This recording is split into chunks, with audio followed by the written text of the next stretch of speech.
Quand vous voyagez, que vous payez votre billet, vous avez un siège. Mais quand l'avion atterrit, est-ce que vous amenez avec vous le siège sur lequel vous êtes? Non.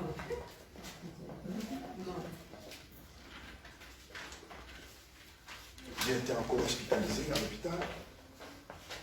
Et cette fois-ci, le médecin ne me donnait pas plus d'un mois.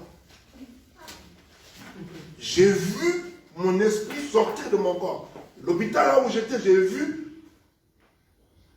mon esprit sortir de mon corps, mais j'avais le même image, c'est-à-dire moi, grand détail comme je suis, et je voyais ma femme à la maison avec les enfants. À l'époque, je crois qu'on n'avait que 2 enfants. Mais il y a quelqu'un qui me tenait, il était grand détail, il me tenait. Je lui disais, mais moi je ne veux pas. Ma première réaction, je disais que je n'ai pas mal. Il dit, effectivement, tu n'as pas mal parce que c'est ton corps qui a été touché. C'est ton corps qui est malade, mais pas ton esprit. Et le Seigneur m'avait montré un peu beaucoup de choses. Je ne suis pas venu ce matin pour vous dire toutes ces choses. Mais ce qui est important, c'est que j'ai vu mon corps sur le lit et mon esprit en dehors de mon corps, mais c'était comme 2 jumeaux. Ça veut dire quoi? Ça veut dire que notre identité, nous sommes dans ce monde, mais nous ne sommes pas de ce monde. Nous sommes avant tout spirituels. Amen. Est-ce que quelqu'un m'entend? Nous sommes avant tout spirituels. Tu portes ce corps, n'est-ce pas? Ce corps, ce n'est qu'une enveloppe. Mais la véritable personne, c'est la personne qui est à l'intérieur. Et souvent, nous avons tendance à nous occuper de l'enveloppe et nous négligeons la vraie personne qui est à l'intérieur.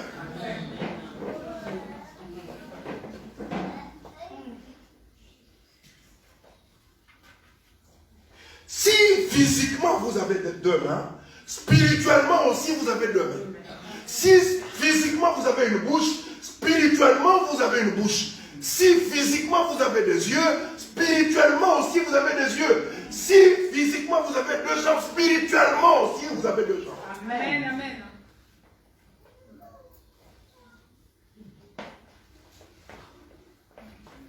Élie pensait qu'il était tout seul.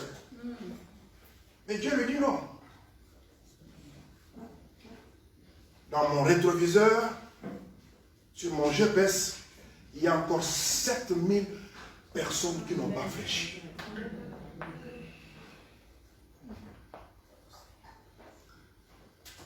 Alors je te pose la question, qui te reconnaît? Qui tu es réellement? Il faut qu'on arrête de pleurnicher tous les jours. À venir à l'église, à nous lamenter, les choses ne marchent pas. Oh Dieu, on vient toujours se lamenter, les choses ne marchent pas. Nous sommes notre propre sorcier. Parce qu'on ne sait pas qui on est et on ne sait pas comment les choses fonctionnent. Vous êtes avant tout un être spirituel. Si les choses ne marchent pas spirituellement, ce n'est pas sur le plan physique que ça va marcher.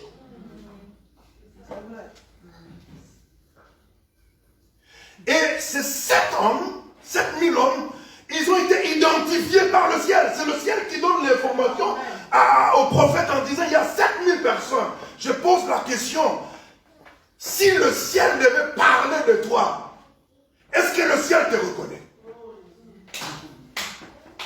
Ah, moi je suis connu, vous savez, je connais Tshisekedi, je connais Kabila. Les gens qui se promenaient avec Kabila, où sont-ils aujourd'hui? Ils sont nulle part. Ils sont nulle part. Il faut le voir. Comment ils ont maigri, comment ils ont fondu, comment ils ne sont plus rien. Tshisekedi, il est là pour 5 ans, peut-être 10 ans. Après, il va passer. Il y a un jeune homme qui a nargué la police en les menaçant. On pensait même qu'il était de la famille présidentielle. Mais au moment où je vous parle, il est en prison. Je te pose la question, qui es-tu? Est-ce que le monde spirituel te reconnaît? Amen. Parce que les choses se passent, se font et se défendent sur le plan spirituel. Si tu n'es pas spirituel, ta vie est dévouée à l'échec. Tout l'intérêt d'être spirituel. Amen. Mon frère ne dort pas. Amen. Bouge un peu, mon frère qui est là. Dis-lui de ne pas dormir.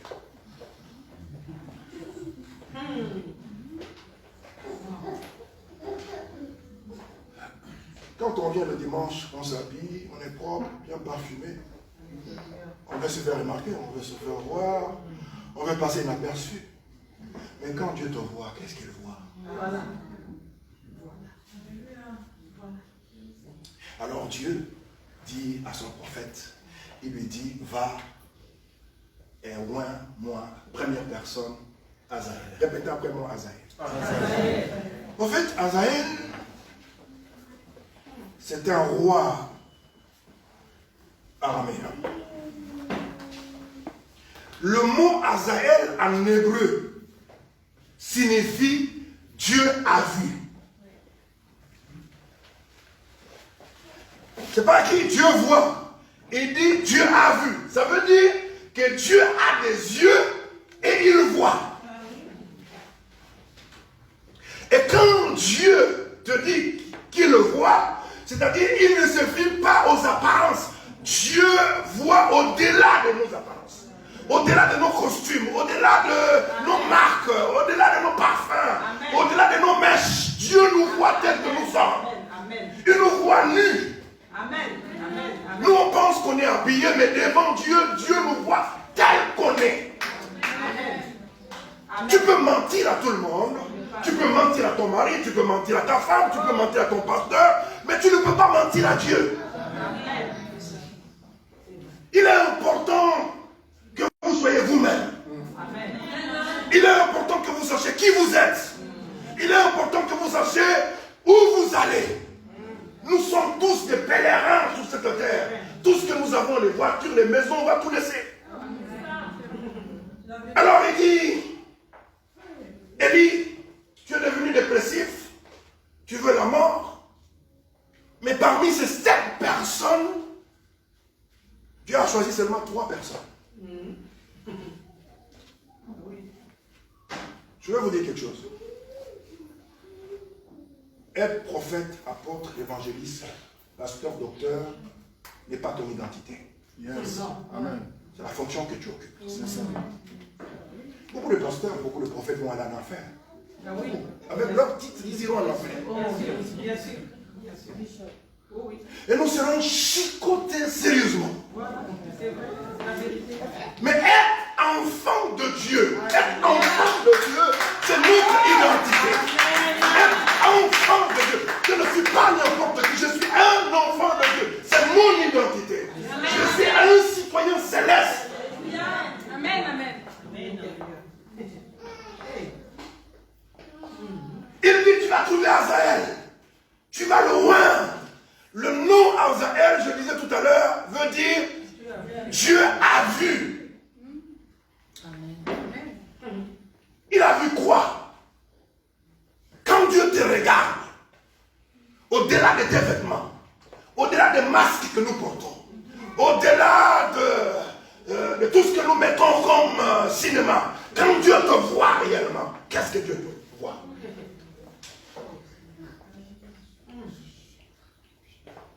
Dans 1 Samuel, si je ne me trompe pas, le Seigneur envoie, 1 Samuel chapitre 16, le verset 7, Dieu envoie le prophète Samuel pour oindre le futur roi d'Israël.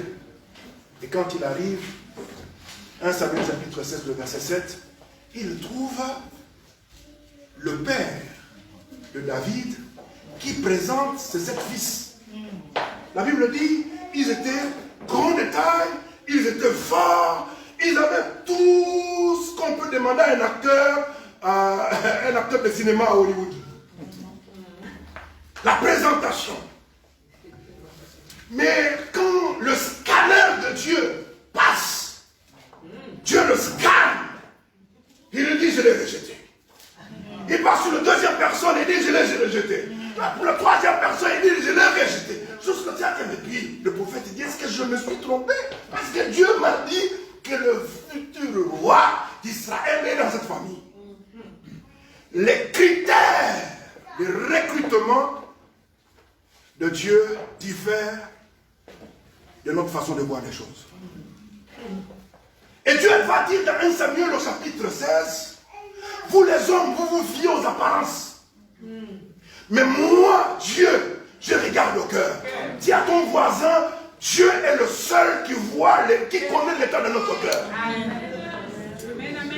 Oh, dis à ton voisin, dis à ton mari, est-ce que tu sais que le Dieu que j'ai pris, c'est un Dieu qui voit. Et il sait ce qu'il y a dans ton cœur. Il sait ce que tu prépares. Il sait tout ce que tu caches.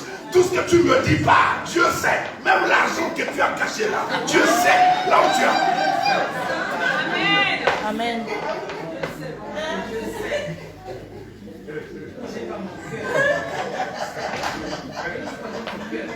Dieu a vu. Il a vu avant que ton père et ta mère ne se rencontrent. Dieu avait vu. Ça veut dire que Dieu n'est pas surpris. Quand quelque chose arrive, il n'est pas surpris parce qu'il sait tout. Il est omniscient, il est omnipotent et il est omniprésent. Tu ne vas pas l'impressionner.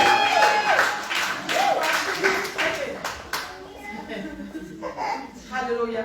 Dis à quelqu'un, je marche avec un Dieu qui voit. Il a des yeux, il voit. Donc fais attention. Fais attention à ce que tu fais, fais attention à ce que tu dis. Fais attention parce qu'il y a quelqu'un qui a des yeux et qui le voit. Et quand il voit tel que tu es. Amen. Toujours sur Facebook, on a montré l'ancien chef d'État angolais, Dos Santos, l'homme le plus puissant, l'homme qui a descendu sa vie. Il partait de Dubaï. C'est à peine qu'il marchait. Et lui aussi, il est passé sur le scanner. Vous voyez que là où on passe, nous tous, on nous enlève les chaussures. Est-ce que vous savez, quand vous passez sur le scanner là, on vous voit nu. Bah oui. C'est-à-dire, si vous avez porté quelque chose, si vous avez caché quelque chose, tout passe sur l'écran.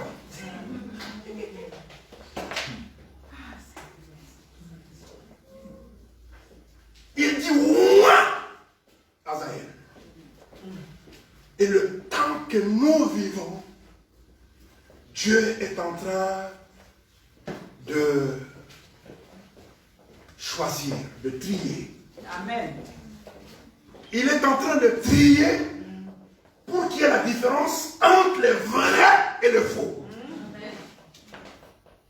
Mais ce qui va disqualifier beaucoup de gens, ce n'est pas la prière, parce que les gens prient. Les musulmans prient pendant que je vous parle, ils sont en période de Ramadan. Les gens, ils vous prient, surtout les Congolais, ils vous prient, mais avec un mauvais cœur. Ils jeûnent avec un mauvais cœur. Ils vous jeûnent, ils parlent en langue, avec la méchanceté dans le cœur. C'est comme ça que la Bible dit dans Proverbe au chapitre 4, verset 23. La Bible dit, veille sur ton cœur, plus que toute autre chose, plus que sur ton compte en banque, plus que sur ton mariage, sur tes enfants, mais veille sur ton cœur, car de lui proviennent les sources de la vie. Amen. S'il y a un arrêt cardiaque, aucun médecin ne peut faire quoi que ce soit. On veille sur l'extérieur, mais on néglige l'essentiel. Et l'essentiel, c'est le cœur. Mes amis, laissez-moi vous dire, la prière qui touche le cœur de Dieu, ce n'est pas les prières que nous faisons.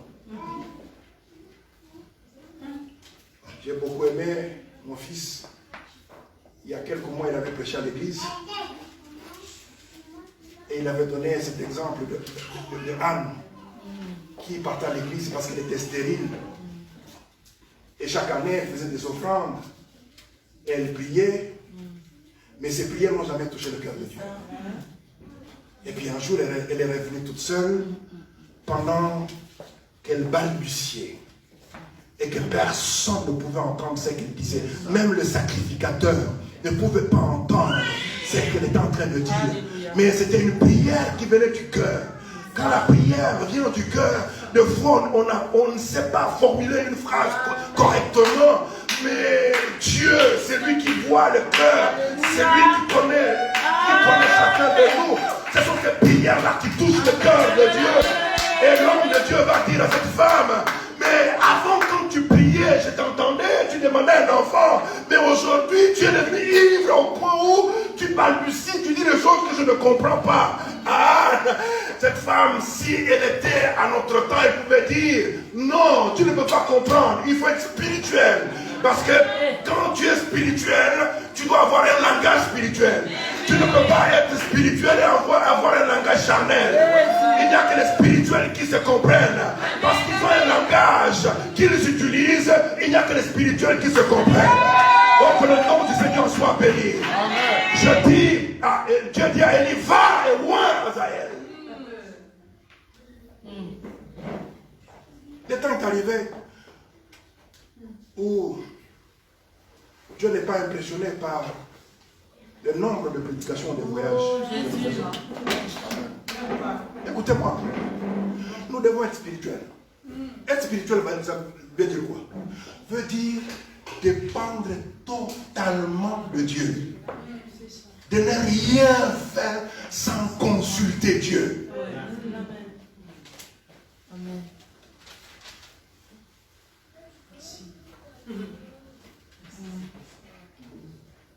Amen. Proverbe 4. Ce n'est pas la responsabilité de Dieu, mais c'est ta responsabilité. Amen. Dieu dit, je te donne cette responsabilité de veiller sur ton cœur.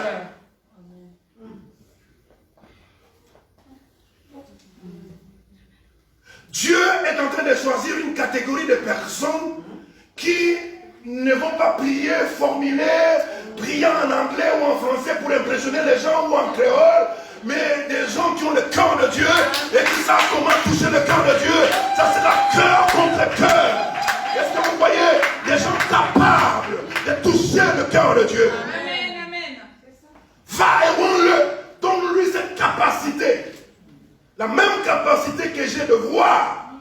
Lui aussi, il va avoir cette capacité de voir. Ça veut dire, quand tu peux voir, tu as le discernement. Amen. Mon ami, pourquoi Dieu s'intéresse au cœur? S'il y a des médecins ici, ils savent l'importance du cœur. Mais est-ce que vous savez, quand vous priez, quand nous prions, Dieu n'écoute pas ce qui sort de notre bouche. Non. Il regarde d'abord ce qu'il y a dans le cœur. Pourquoi? Parce que la Bible dit, c'est de l'abondance du cœur que la bouche parle.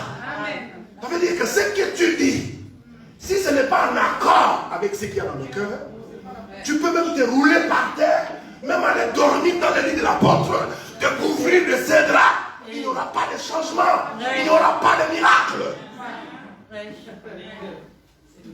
C'est pour ça que Proverbe, chapitre 6, le verset 16, que nous allons lire rapidement.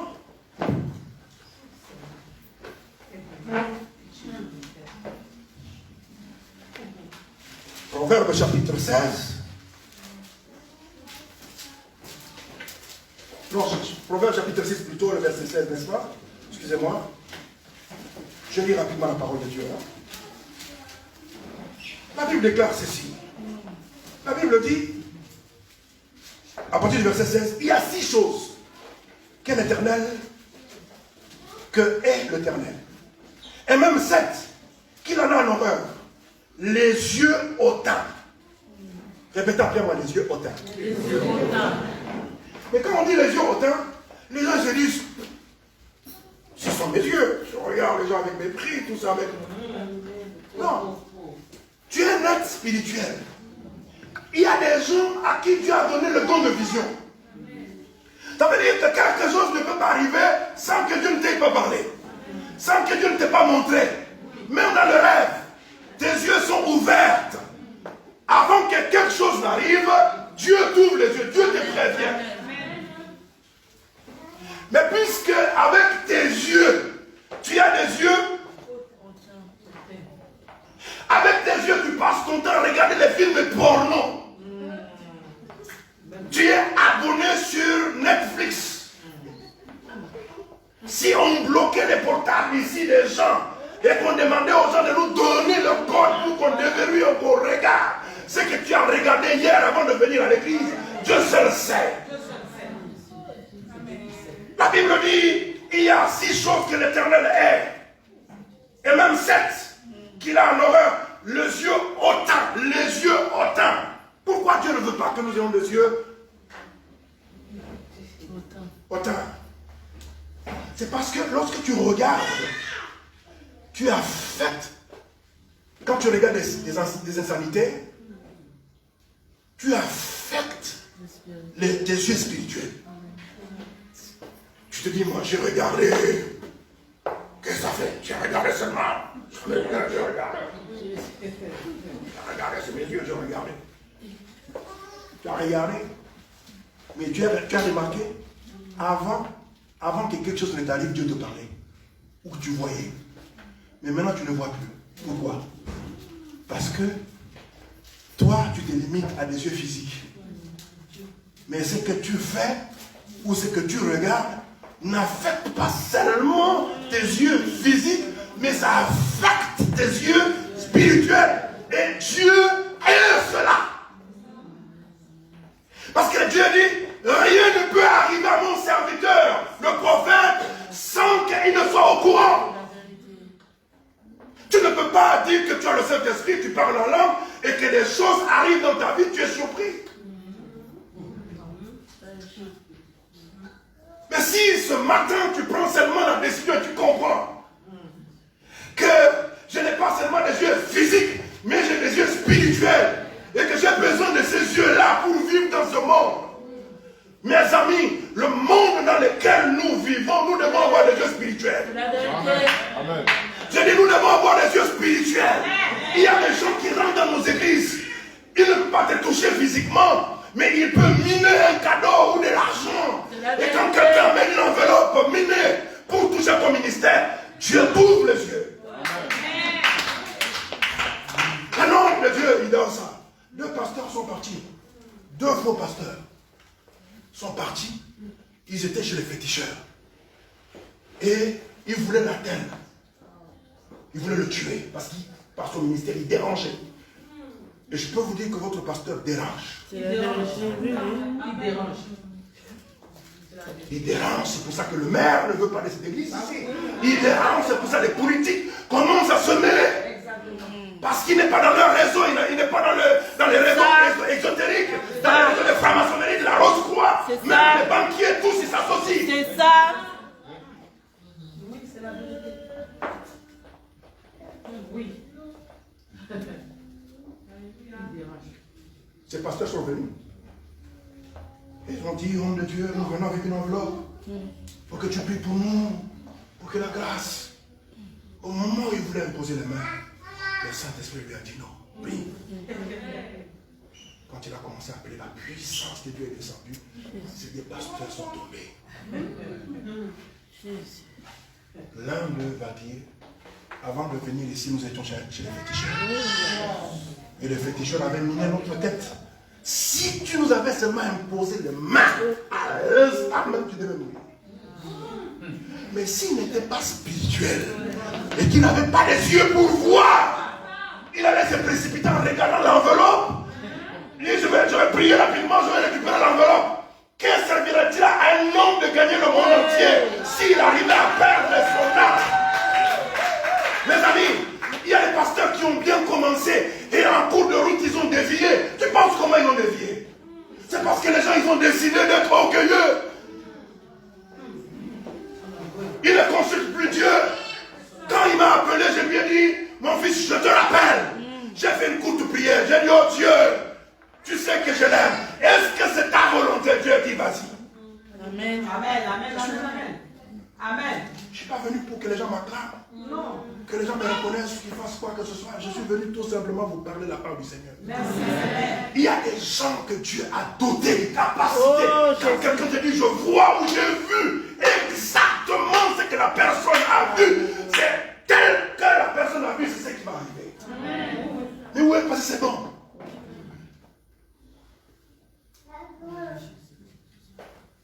Ta belle famille commence à faire des choses auxquelles tu n'es pas au courant. Ton mari fait des choses auxquelles tu n'es pas au courant. Tes enfants font des choses auxquelles tu n'es pas au courant. Depuis quand? Dis à ton voisin, Dieu a horreur des gens qui ont des yeux hautains. Dieu a horreur des gens qui ont des yeux hautains. La Bible continue, la langue menteuse. Répétez après moi, la langue menteuse. La langue menteuse. Si sur le plan physique, vous avez une bouche et vous avez une langue, sur le plan spirituel aussi, vous avez une bouche.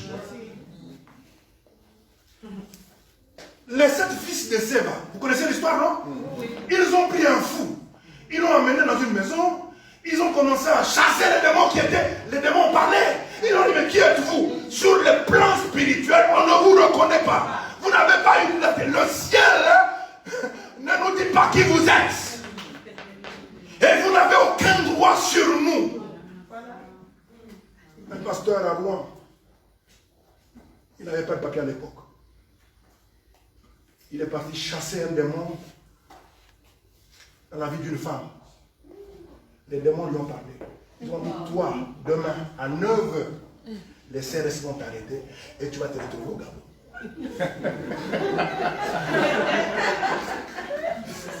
Authentique, c'est ce que je vous dis. Quand la veille s'est terminée, il a somnolé un peu, il s'est réveillé, il était 8h30. Quand il sort, 9h. Nez à nez, phare à phare avec les CRS. On l'a pris, on l'a amené à l'aéroport. Au moment où je vous parle, il est toujours au Gabon. Avant que les choses ne se passent sur le plan physique, les choses se font d'abord sur le plan spirituel. Tu es dans ce monde, mais tu n'es pas de ce monde. L'Église a besoin de femmes et de hommes. Lorsqu'elles ouvrent leur bouche, elles parlent, elles prient, elles intercèdent en faveur de l'Église, d'un cas, d'une situation, d'une personne qui est malade. Que le monde spirituel puisse reconnaître que vous avez reçu mandat, l'autorité de le réprimander. Mais maintenant, sors, hein? Sors, sors, hein? Sors, sors. Et quand tu dis sors là, c'est le mot de tête.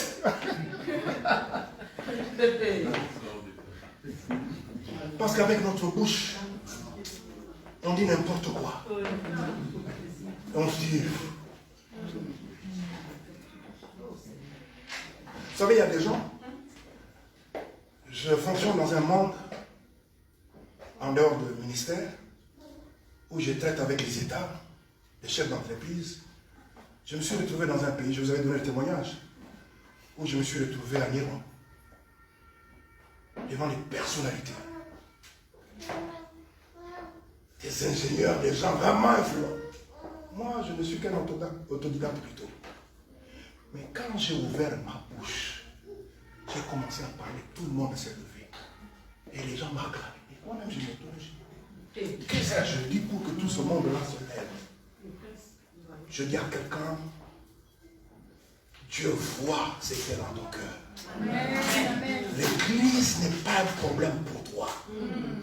Les démons ne sont pas plus forts que celui qui est en toi. Ton problème, c'est que tu ne sais pas qui tu es. Commence d'abord par reconnaître que tu es dans ce monde, mais tu n'es pas de ce monde. Tu es avant tout spirituel, tu es avant tout un être spirituel. Et tu dois contrôler les choses sur le plan spirituel. Si tu n'arrives pas à contrôler les choses sur le plan spirituel, tu vas subir, comme tout le monde. Vous pouvez lire la suite. Les choses que Dieu est. Et que tu es devenu comme tout le monde.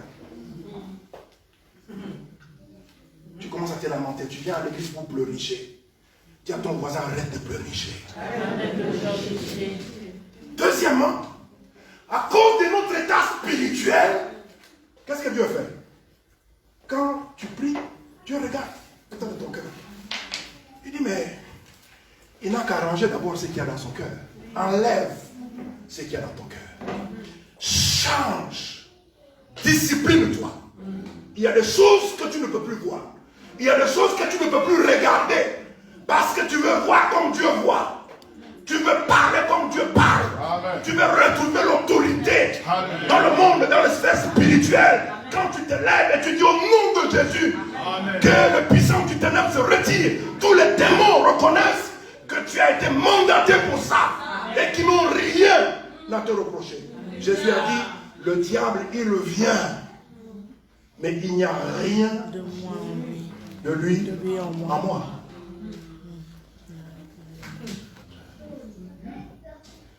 Tu penses que tes sacs Louis Vuitton impressionnent les gens? Ça n'impressionne que ceux qui sont charnels. Mais sur le plan spirituel, tu ne vaux pas grand-chose. 7000 ont été identifiés. Amen. Je prie que le ciel localise quelqu'un. Amen. Je dis, je prie que le ciel localise quelqu'un. Amen.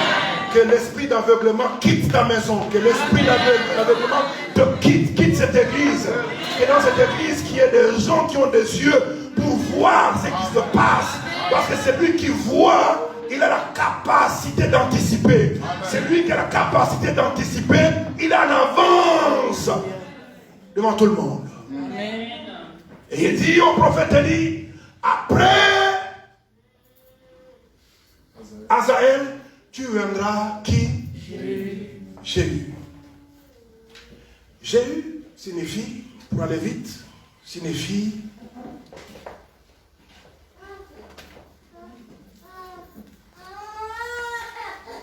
celui qui est Yahvé. C'est lui qui est Yahvé. Ça veut dire, c'est lui qui est Dieu. Il faut que les gens sachent qui est avec toi. Amen. Il faut que dans le monde spirituel, les sorciers de ton village, au travail, même dans l'église, il faut que les gens sachent qui tu es. Amen. Et qui est avec toi. La Bible dit, c'est lui qui est à moi est plus grand que celui qui est dans le monde. Amen. Quand le coronavirus arrive, frappe à ta maison. Ou tu croises coronavirus dans le métro, dans le bus, parce que le coronavirus est dans l'air. Mais quand le coronavirus va se présenter devant toi, il faut que le coronavirus dise, lui là, je ne peux pas toucher à sa vie. Parce que c'est lui qui est en lui. Ne permet pas que je puisse le toucher. Je dis à quelqu'un, tu es Dieu. Je dis à quelqu'un, tu es le choix de Dieu. Je dis à quelqu'un, même si la France ne te reconnaît pas, même si tu n'as pas de papier, même si tu es noir comme moi, même si tu es court, même si tu es estropié, la chose la plus importante, ce n'est pas d'être connu par Macron, parce qu'avant Macron, il y avait le président François Hollande. Avant François Hollande, il y avait qui? Il y avait Sarkozy. Avant Sarkozy, il y avait qui? Il y avait Chirac. Avant Chirac, il y avait qui? Il y avait Mitterrand. Mais nous avons un Dieu. Lui ne change pas. Il ne change pas. Je ne suis pas n'importe qui. Dieu est mon Père. Il est ma sécurité sociale. Il est ma garantie. Il est mon CV. Il est ma carte de visite. Partout où je rentre, je dis que je suis un enfant de Dieu. Alléluia. Que le nom du Seigneur soit béni. Mon frère, est-ce que tu peux dire Alléluia? J'ai Dieu avec moi. Je n'ai pas peur de coronavirus. Coronavirus peut changer de forme, changer de visage. Mais tant que dans mon cœur, il n'y aura rien de l'ennemi, il ne pourra pas toucher à ma vie. Ne donnez pas accès à l'ennemi. Ne permettez pas au diable de vous affaiblir. Vous êtes avant tout des êtres spirituels. Ton mariage, tu dois d'abord le travailler sur le plan spirituel. Ton travail, c'est avant tout sur le plan spirituel. L'église, c'est tout spirituel. Alléluia. Avant de terminer,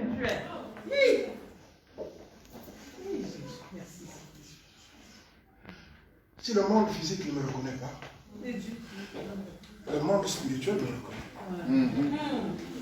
La Bible déclare dans Romains, la création tout entière attend avec un ardent désir. Pas de ceux qui ont étudié à la Sorbonne ou qui ont vécu aux États-Unis. Mais la création, quand on dit la création, le mariage a été créé. Les vêtements que vous portez, ça a été créé. Les maisons dans lesquelles nous habitons, ça a été créé. Même la nourriture, tout a été créé.